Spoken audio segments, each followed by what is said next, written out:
అందరికీ praise lord. ప్రియ దేవుని పిల్లల, దేవుని సంగమ, పాత నిబంధనలో తండ్రి అయిన దేవుణ్ణి ఎవరు చూడలేకపోయారు.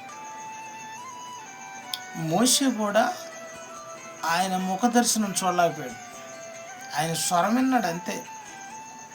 మోషే కొండ మీదకి వెళ్ళి ప్రార్థన చేసి కిందకి దిగి వచ్చేటప్పుడు ఆయన ముఖము చూడలేకపోయారు ఇశ్రాయేలు. అంతటి పవరు తండ్రి అయిన దేవుడు. ఆ దేవుణ్ణి ఏ మనుషుడు చూడలేకపోయాడు. ఇశ్రాయేల్లో ఎవ్వరు కూడా దేవుడు వాళ్ళకి కనపడలేదు. మోషేకు కూడా కనపడలే. మోషేకు మాటలు మాత్రం వినపడ్డాయి, దేవుని మాటలు.